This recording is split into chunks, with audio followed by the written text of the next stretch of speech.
Welcome back to my retrospective of every Christmas Thomas episode there is. If you haven't watched the first two parts of this video, then go check those ones out first.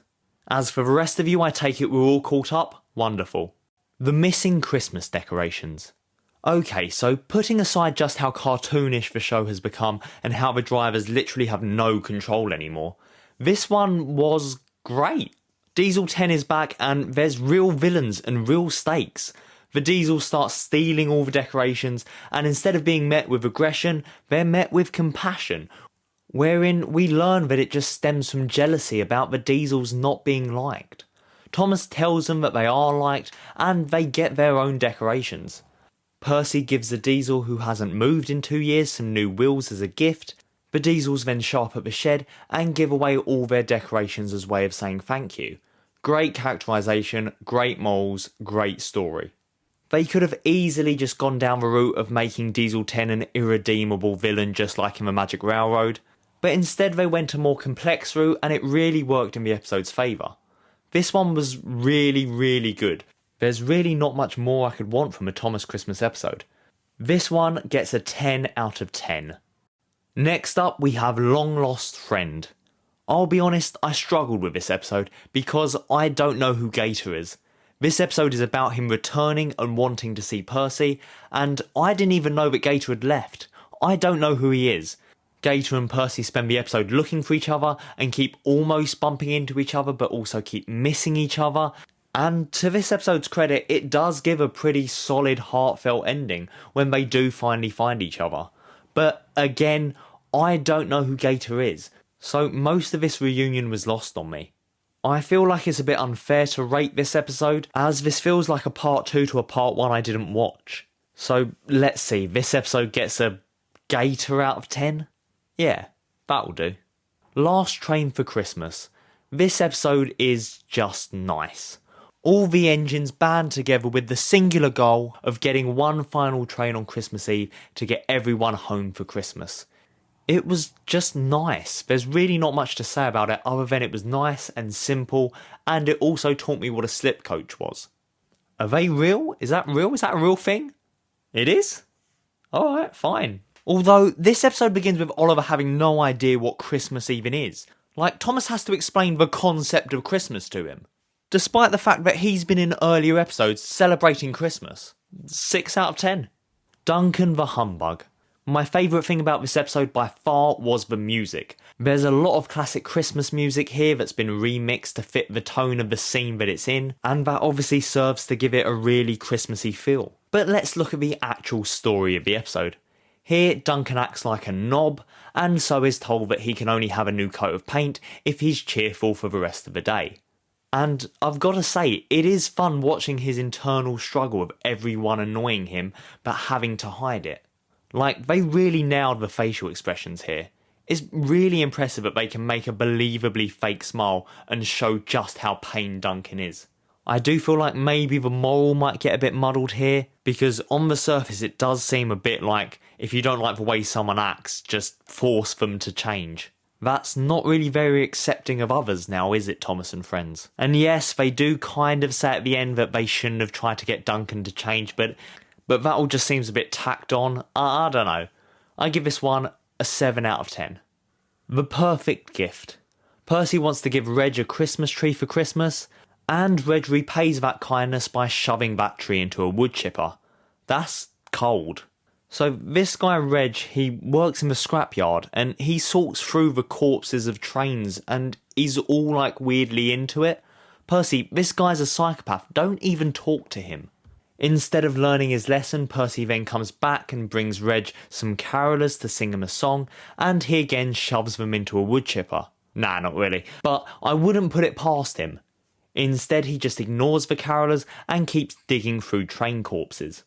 Percy then gives him some train corpses as a gift, and he makes a horrific statue out of them. Percy, get the hell out of there now. 3 out of 10, that one was a bit much. A Cranky Christmas. Cranky breaks a crate and so hides it pretending that it went missing. I gotta say, out of all the characters who now have their own voices, I think Cranky just might be my favourite. He's got a proper working class Londoner accent. Thomas eventually finds the crate and crashes, double breaking the crate. But it was full of ice skates anyway, so nothing actually broke, and it's fine and Cranky got away with everything. So the moral of that story, kids, is if you do something wrong, lie about it and hope someone else takes the blame. 2 out of 10. Diesel's Ghostly Christmas. This is a double episode, so it's almost 17 minutes long, with the first 5 of those minutes being dedicated solely to Diesel being a dick.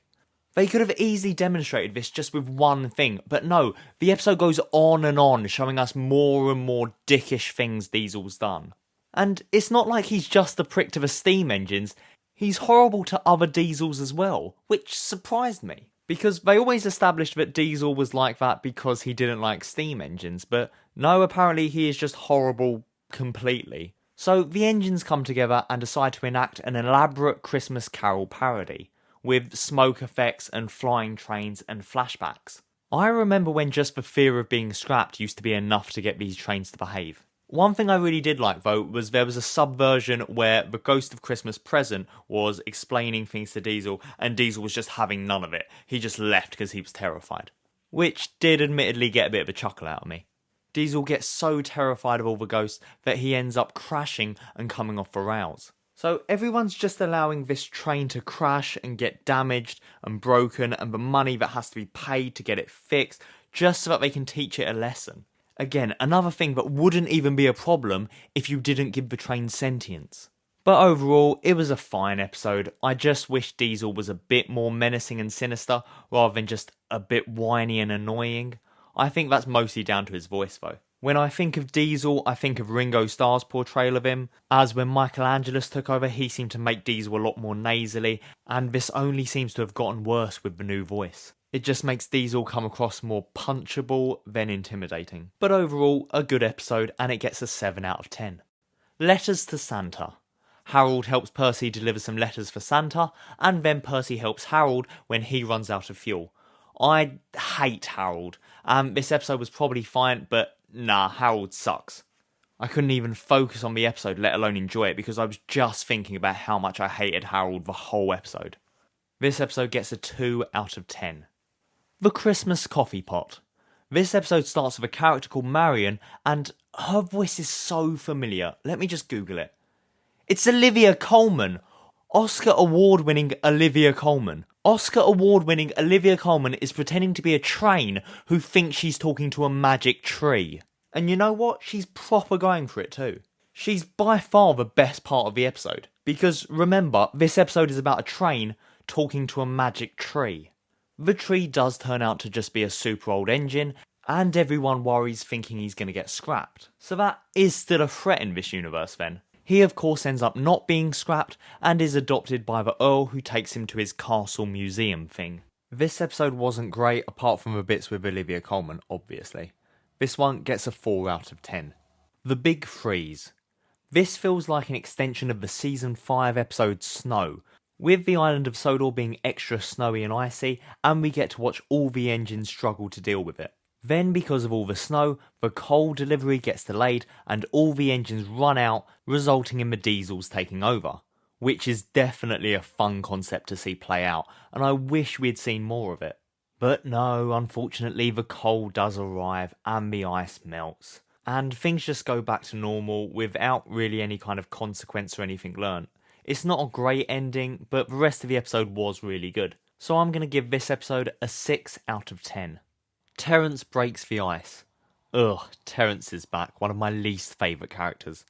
At least they've now gotten rid of his weird receding hairline. But something they haven't got rid of is literally the same story as when they first met. Because that's what half the episode's runtime is made up of, just recapping the season 1 episode in which Terence is first introduced. Granted, they've redone it all in CGI, but it's literally just them remembering what happened. After they're finally done reminiscing, Terence falls through a frozen lake, and to its credit, the episode does do a surprisingly good job at building up the tension as the ice slowly cracks around Terence. I feel that this episode is in fact quite strong in the way that it subverts the message from Terence's first episode. In that episode, he was incredibly boastful about how he can go anywhere, and the episode kind of ends just proving that he can. But here he learns that he can't go anywhere. So yeah, it was a pretty good episode overall, but Personally, I would have scored it higher if they'd actually gone through with killing Terence. 5 out of 10. Daisy's Perfect Christmas. This one is a pretty basic story about liking tradition and having to accept change and new traditions, but it does feature Daisy, which is a very nice change. Her voice actor really goes all in with the voice and does a great job. Also, I like the fact that they finally decided to desexualise Daisy a bit, as well as make her character far more likeable than she was in the classic era. 6 out of 10. And that is it for another part of this Thomas retrospective. If you enjoyed this video, then be sure to give it a like. Let me know in the comments section what you thought about these episodes. And of course subscribe and ring the bell to be notified when I upload the final part of this series where I look at the new Christmas specials. Thanks so much for watching and happy holidays.